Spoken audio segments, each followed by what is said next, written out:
सियासत में जरूरी है रवादारी समझता है।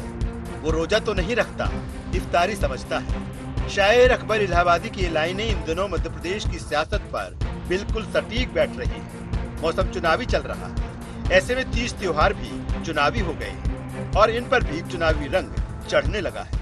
कांग्रेस इसको लेकर बीजेपी के निशाने पर आ गई है। आए भी क्यों ना, एक ओर वो हिंदू वोटों के लिए सॉफ्ट हिंदुत्व की राह पर आगे बढ़ रही है, दूसरी ओर उसका मुस्लिम प्रेम भी कम नहीं हो रहा।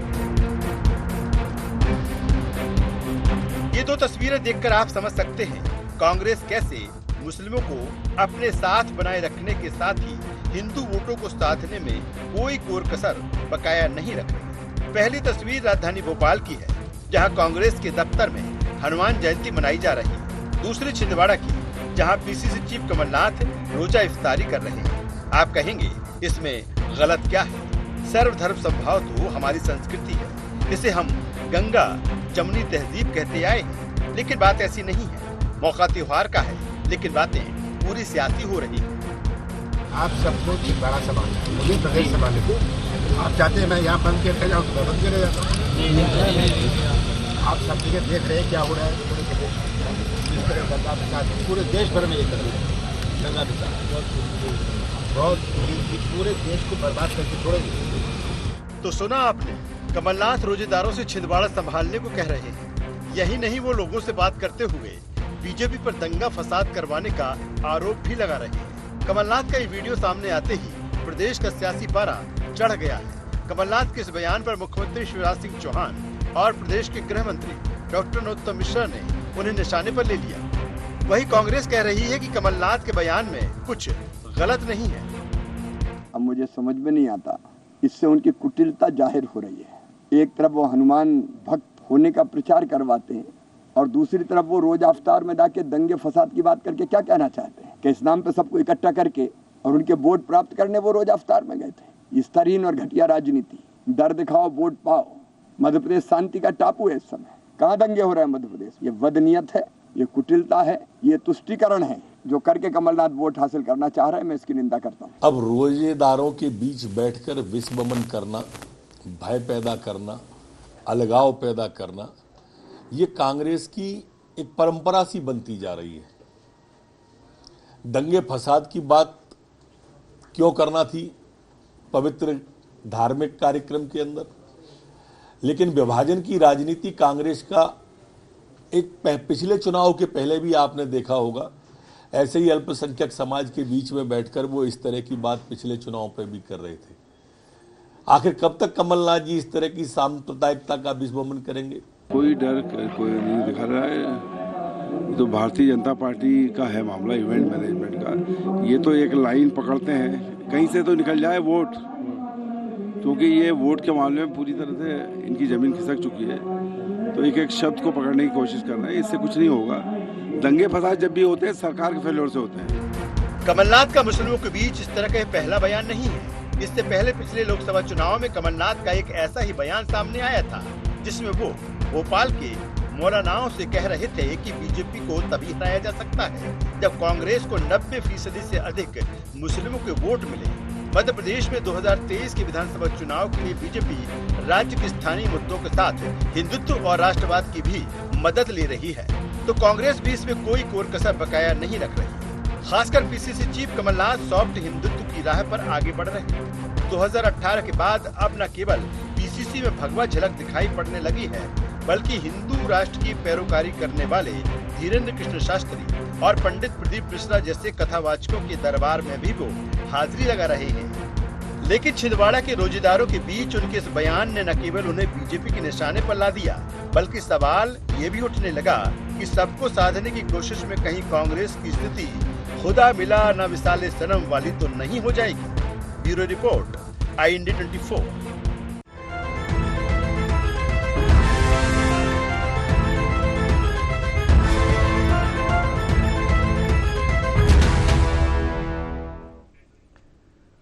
नमस्कार, IND एजेंडा इफ्तार पर तकरार में आपका स्वागत है। मैं हूं आपके साथ नवीन पुरोहित। चर्चा को विस्तार देंगे, उसके पहले IND एजेंडा के मुख्य बिंदुओं की तरफ एक निगाह डालते हैं।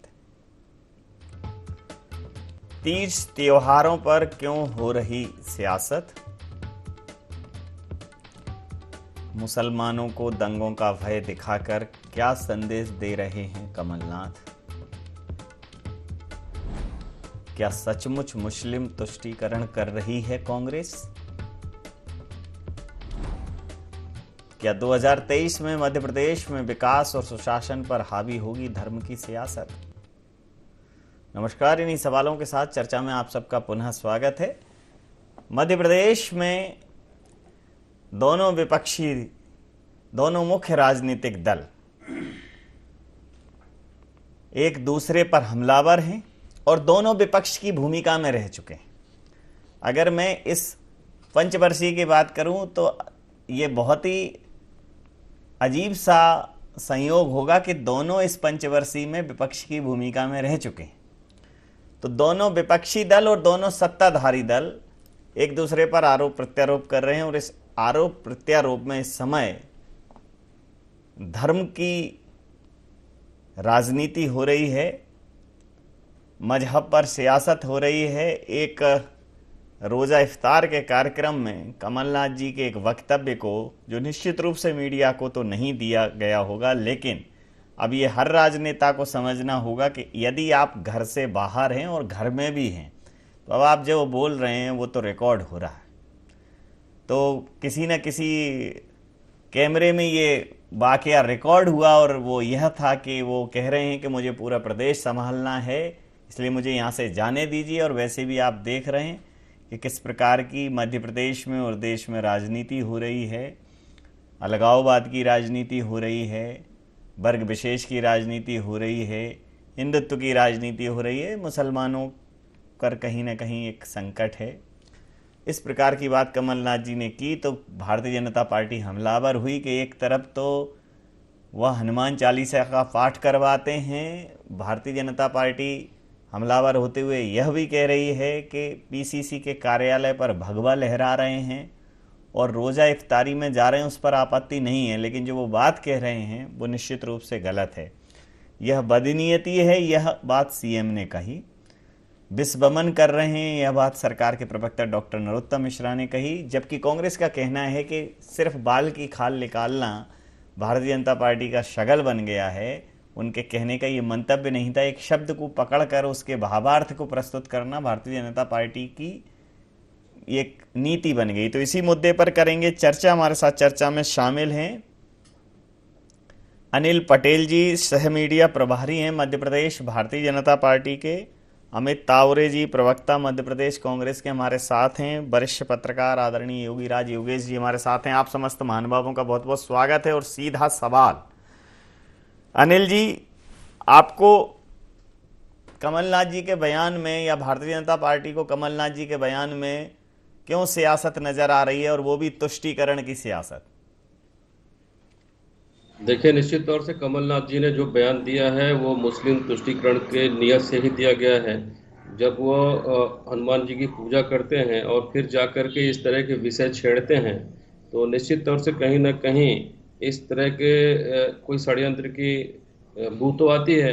पिछले भी चुनाव में आपने देखा था वो इसी तरह की बात इसी तरह से समाज में कर रहे थे और उन्होंने कहा था कि मुझे अनुसूचित जाति के वोट तो नहीं चाहिए, लेकिन मुस्लिम समुदाय के वोट अगर मुझे 90% भी नहीं मिले या इससे अधिक नहीं मिले तो कोई मतलब नहीं है। आप लोग 90% वोट दोगे मुझे, तभी मैं भाजपा को सबक सिखा सकूंगा।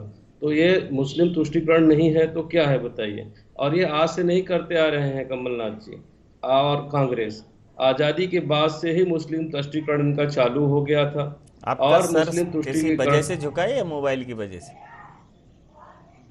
अच्छा, मेरे को ऐसा लगा कि शर्म की वजह से तो नहीं झुका। आजकल लोगों का सर, मतलब मोबाइल एक ऐसा फैक्टर हो गया है, अन्यथा सर झुकाने में तो पानीपत जैसे युद्ध हो गए, लेकिन मोबाइल एक ऐसा फैक्टर हो गया है बड़े इजी आदमी का सर झुका देता है। जी अनिल जी, कंटिन्यू करिए। तो मैं ये कह रहा था कि कमलनाथ जी और ये इनका तो दंगों से इतिहास रहा है। ये तो पंजाब में भी इसी तरह के दंगों में लिप्त रहे हैं और इन पे आरोप लगे थे। और ये वही दंगे थे जिसमें लोगों के ऊपर सरों में टायर डाल के जिंदा जला दिया गया था। और कमलनाथ जी भी कहते हैं, कमलनाथ जी तो इस तरह से कहते ही हैं। और दिग्विजय सिंह जी एक कदम और आगे बढ़ के हैं, वो तो हिंदू आतंकवाद जैसे शब्दों के प्रणेता हैं। वो तो इस तरह के शब्द देते हैं और इस तरह से सारा काम करने का काम मिलके दोनों लोग कमलनाथ जी और दिग्विजय सिंह कर रहे हैं। और उनका ये मानना है कि इस तरह से तुष्टीकरण करके और एक यहाँ वातावरण खराब करने का प्रयास करेंगे, जबकि मध्य प्रदेश शांति का टापू आज की डेट में है। जबकि कमलनाथ जी का शासन देख लीजिए 15 महीने का, और दिग्विजय सिंह का देख लीजिए 11-12 साल का। तो उस समय तो यहाँ पर अपराधियों का, गुंडों का और डाकुओं का अड्डा होता था। तो अब ये शांति यहाँ पे बनी हुई, तो ये इसको क्यों भंग करना चाहते हैं, मेरे समझ में नहीं आ रहा है।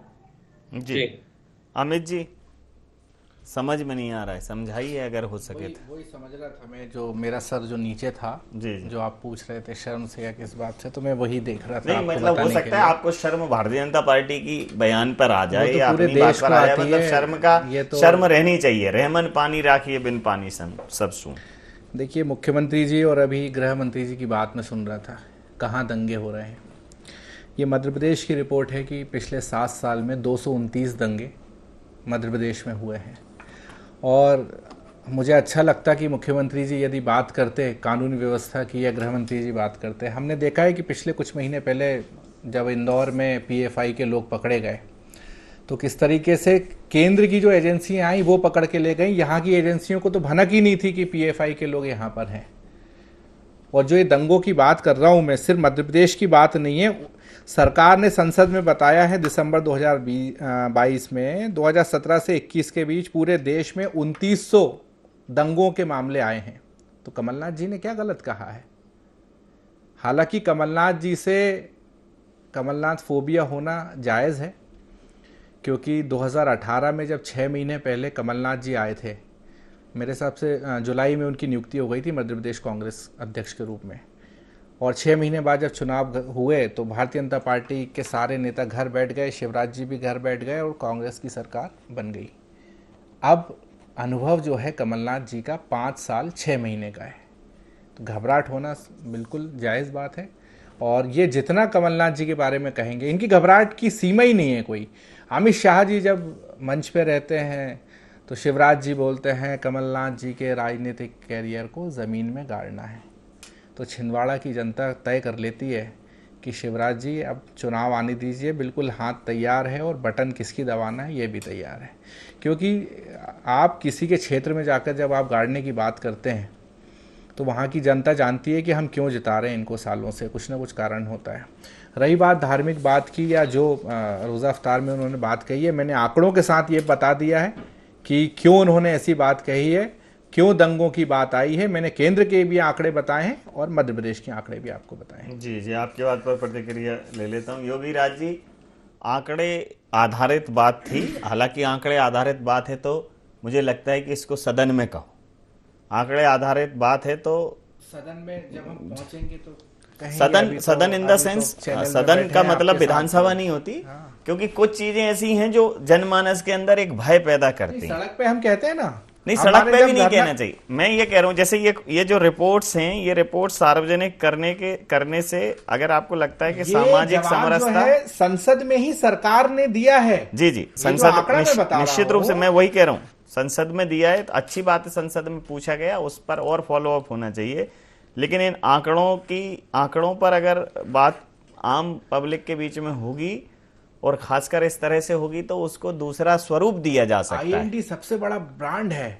नहीं, मुझे लगता है कि सबसे ज्यादा देखे जाने वाला चैनल है और इस पे जो बात होती है दर्शक बहुत ही गंभीरता से लेते हैं। मैं वही समझने की कोशिश कर रहा हूँ। योगी राज जी, जिस प्रकार से कमलनाथ जी ने कहा, बहुत ही बेहतर तरीके से अमित जी ने मध्य प्रदेश के राज्य के आंकड़े और केंद्र के आंकड़ों को दिखाते हुए ये बताया कि भाई ये स्थितियां कैसे, इस प्रकार की घटनाएं हुई हैं, हिंसाएं हुई हैं, इस वजह से देश में एक माहौल है खराब, तो उसको लेकर ये बात कही है। आप कैसे सोचते हैं उसको? देखिए, राजनेताओं का काम केवल राजनीति नहीं होता, राजनेताओं का काम ये भी होता है कि प्रदेश को और देश को सही दिशा में ले जाएं। और कुछ मसले जिससे लगता है कि विघटन वाली स्थिति पैदा हो सकती है तो उसको कहने से भी बचना चाहिए। अभी भाई अमित ने कहा कि ये संसद में पेश किया गया ये आंकड़ा है, इतने सारे दंगे देश में हुए हैं। अब उसमें पश्चिम बंगाल में कितने दंगे हुए या तो फिर वो बताएं, राजस्थान में कितने दंगे हुए ये बताएं, छत्तीसगढ़ में सरकार जब से बनी, ऐसी रिपोर्ट्स आ रही हैं कि नक्सलाइट एक्टिविटीज़ बढ़ गई हैं, चाकूबाजी की घटनाएं हो रही हैं। मैं इन सब चीज़ों पे नहीं जाना चाहता। मैं सिर्फ ये कह रहा हूँ कि राजनीति करने के बहुत सारे इश्यूज़ हैं। ये यदि आप एक तरफ छोड़ भी दें तो भी कमलनाथ जी के प्रति जो लोगों का भाव है वो कम थोड़ी होता है। और जिस छिंदवाड़ा में वो बोल रहे हैं, छिंदवाड़ा के तो वो पार्षद भी वही हैं और चीफ मिनिस्टर भी वही हैं। छिंदवाड़ा अजय है उनके लिए। छिंदवाड़ा में ऐसी बात करना उनको शोभा ही नहीं देता, क्योंकि छिंदवाड़ा में तो बिना उनकी मर्जी से पत्ता भी नहीं हिलता। वो जिससे कहते हैं वो नहीं भी कहें तो वोट देता उनको। तो छिंदवाड़े में चाय वाले को बना दिया, महापौर बना दिया उन्होंने। मैं वही तो कह रहा हूँ कि छिंदवाड़ा तो मतलब इतने साल से अजय है उनके लिए, तो वहाँ तो ऐसी बात शोभा नहीं देती। और मुझे ऐसा लगता है कि अब राजनेताओं को भी ऐसा उदाहरण पेश करना चाहिए कि हम इन सब से भी परे होके कुछ राजनीति कर सकते हैं।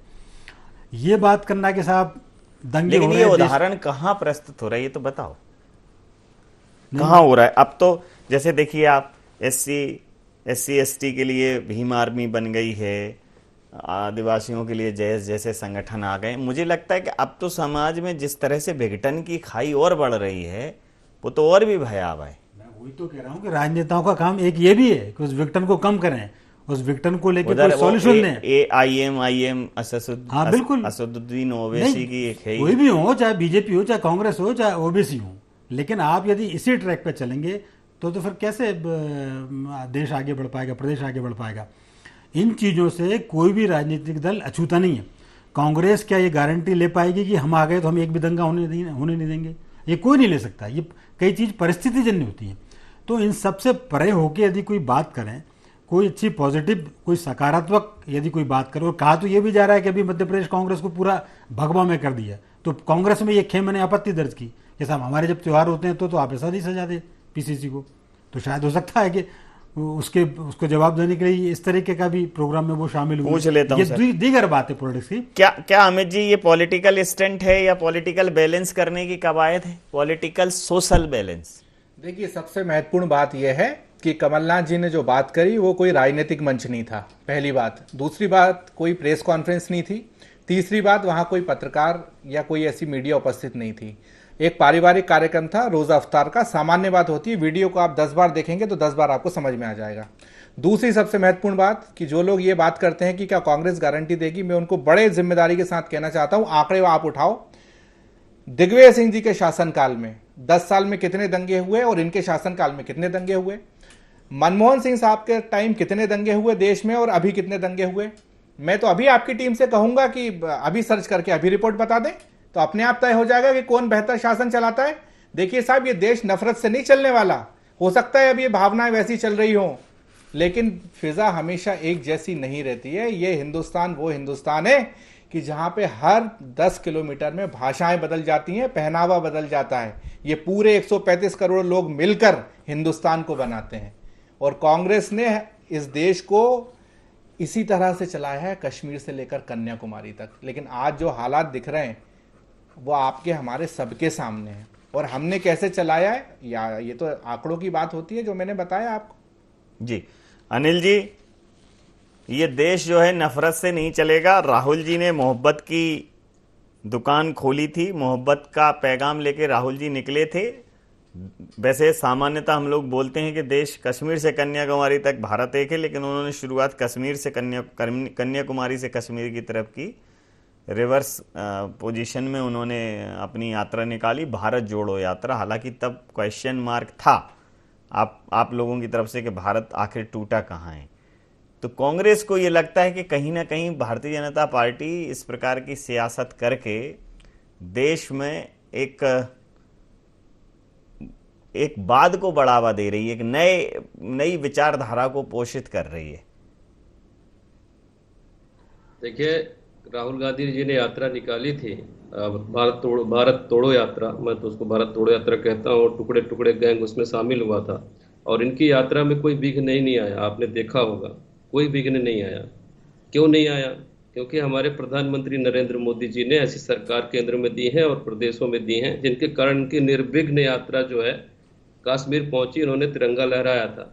लेकिन आप याद करिए कि जब हमारी एकता यात्रा निकली थी तो क्या यही स्थितियां थी? कहा गया था ना उस समय, इसी कश्मीर में कहा गया था कि हम देखते हैं किस माई के लाल में दम है कि यहाँ तिरंगा से झंडा फहरा देगा। लेकिन मुरली मनोहर जोशी जी हमारे अध्यक्ष थे और उस यात्रा में मोदी जी भी थे और उन्होंने झंडा फहराने का काम किया था। तो दोनों स्थितियों को कंपेरिजन कर लीजिए। तो ये चीज़ें हैं और ये जाके बदनाम करते हैं कि साहब हमें बोलने नहीं दिया रहा, हमको यात्रा नहीं करने दी जा रही, कुछ भी बोल रहे हैं और दूसरी तरफ से इस तरह की बातें भी कर रहे हैं। तो दो तरह की बातें करते हैं। दूसरा मैं इनको जवाब देना चाहूँगा, ये बड़ी बातें कर रहे थे कि कंपेयर कर लीजिए, मनमोहन जी का कर लीजिए, भाजपा के शासनकाल कर लीजिए। तो मैं आपको बताना चाहूँगा, आप थोड़ा पढ़ लीजिएगा। आपके शासनकाल में आज़ादी से लेके पहला दंगा हुआ था बंटवारे का दंगा, जिसमें 10 लाख लोग मारे गए थे, ठीक है। फिर सिखों का दंगा पंजाब में हुआ था, वो दंगा हुआ था। ऐसे लगभग 50,000 दंगे आपके शासनकाल में हुए हैं, जिसमें से सिर्फ 16 आप गलत आंकड़े पेश कर रहे हो, जिसमें 16। और सबसे पहली बात मेरी आपत्ति है कि राहुल जी की यात्रा को आप जो भारत तोड़ो आज यात्रा कहा है, मैं इसका खंडन करता हूं। आप एक जिम्मेदार चैनल पे बैठे हैं। अरे आप लोगों की पार्टी की क्या बात करते हो? राहुल गांधी की बराबरी कभी नहीं कर सकते आप।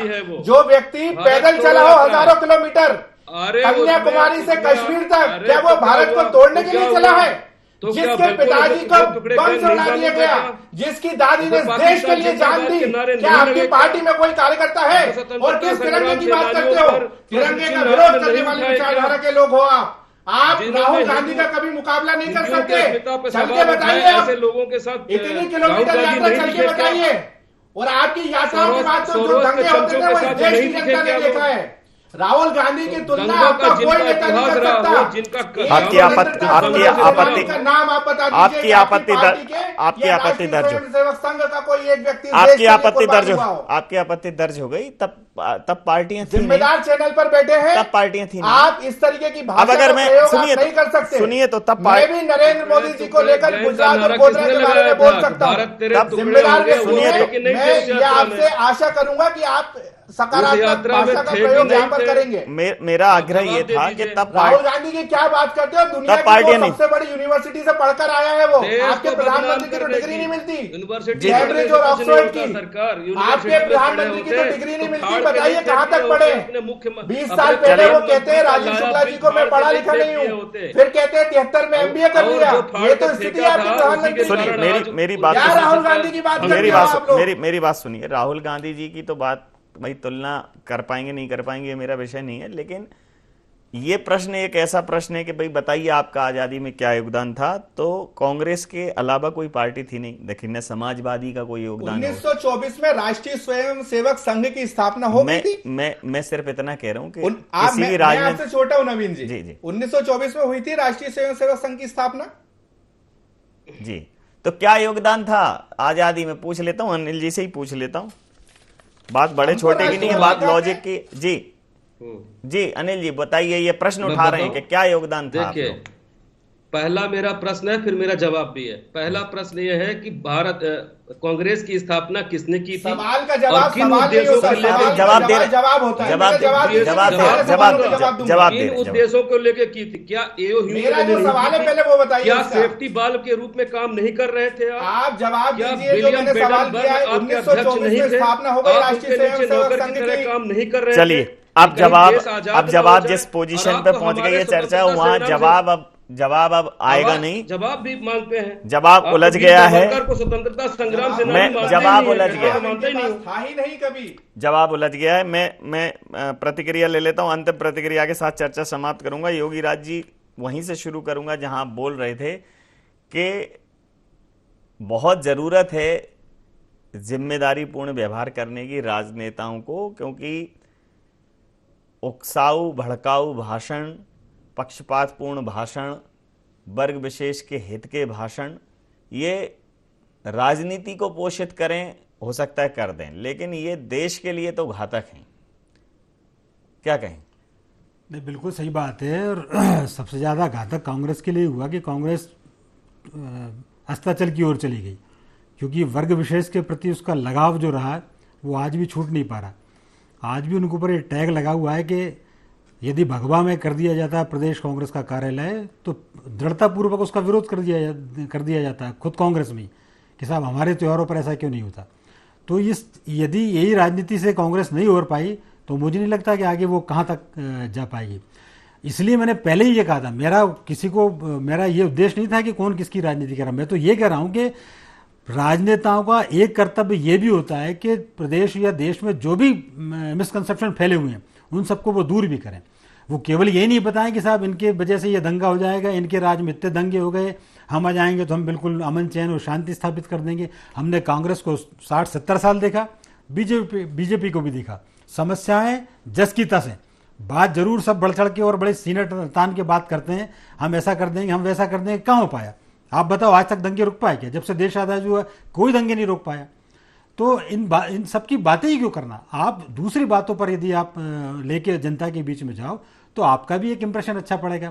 कांग्रेस का अच्छा खासा मोमेंटम बना हुआ है, आप यूट पटांग तरीके की बातें करो। वो कोई विदेश में जाके सबूत मांगेगा, कोई कहेगा साहब 90% मुझे आपके वोट चाहिए। इन सब से क्या मतलब है? आप तो ये कहो, मुझे एक बात बहुत अच्छी लगती है अरविंद केजरीवाल की, जो उसने सेकंड टर्म में कहा था कि यदि मैंने काम किया है तो आप मुझे वोट देना। तो ऐसा कहने की हिम्मत कितने राजनीतिक दलों में? हम यदि जनता की सेवा कर रहे हैं तो देना हमें वोट। ये क्यों कहते हैं कि हम साहब आपको 100% दो? मैं समय सीमा के चलते ये चर्चा अब यहाँ समाप्त करूंगा।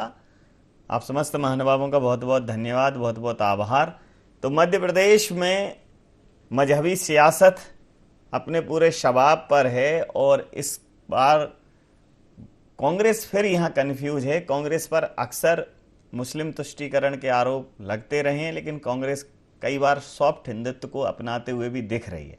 तो कांग्रेस बार बार इधर उधर जब होती है तो उसकी जो दोनों राहें हैं उन दोनों राहों पर बाधाएं खड़ी होती हैं। कांग्रेस को अपना स्टैंड बहुत क्लियर रखना चाहिए और ख़ासकर जब मजहब से जुड़ी बात हो तो मुझे लगता है कोई भी राजनेता हो उसको बहुत सोच समझकर बयान देना चाहिए। माहौल इस स्तर तक खराब है कि भले ही मध्य प्रदेश में 18 सालों से भारतीय जनता पार्टी की सरकार हो, लेकिन आज हनुमान जयंती, हनुमान जन्मोत्सव के अवसर पर मध्य प्रदेश में हाई अलर्ट है। तो कहाँ है वो तहजीब और कहाँ हैं वो सारी बातें जिनका हम होने का दम्भ भरते हैं? और निश्चित रूप से बहुत सारी व्यवस्थाएं और बहुत सारे विषय कानून व्यवस्था के रखवालों की वजह से बचे हुए हैं। अन्यथा राजनीति कई जगह ऐसी आग लगाती है कि वो आग आपके हमारे घरों तक फैलने में देर नहीं लगी। और इसके लिए बहुत ही ज़रूरी है, यह समझना पड़ेगा कि अगर शांति का टापू है तो हाई अलर्ट क्यों है, और अगर हाई अलर्ट है तो उस पर गंभीरता से आगे काम करने की ज़रूरत है। हाई अलर्ट है, हनुमान जयंती के अवसर पर प्रदेश में हाई अलर्ट है, देश में हाई अलर्ट है। तो क्या ये वाकई में एक शांत और मजहबी शांति और सुकून से रहने वाले देश की आत्मा का प्रतीक है? कहीं ना कहीं कुछ है जिसको ठीक किया जाना चाहिए। और तुष्टीकरण चाहे एक पक्ष का हो चाहे दूसरे पक्ष का हो, तुष्टीकरण समाज के लिए खतरनाक है। सबसे बेहतर है समान नागरिक संहिता। अगर धर्मनिरपेक्षता की बात है तो समान नागरिक संहिता होनी ही चाहिए। कोई स्पेशल बेनिफिट्स किसी को नहीं मिलने चाहिए। एक नागरिक के तौर पर सबके मौलिक अधिकार समान, सबके कर्तव्य समान। इंडिया एजेंडा में इतना ही। आप बने रहिए IND24 के साथ और देखते रहिए IND24। नमस्कार।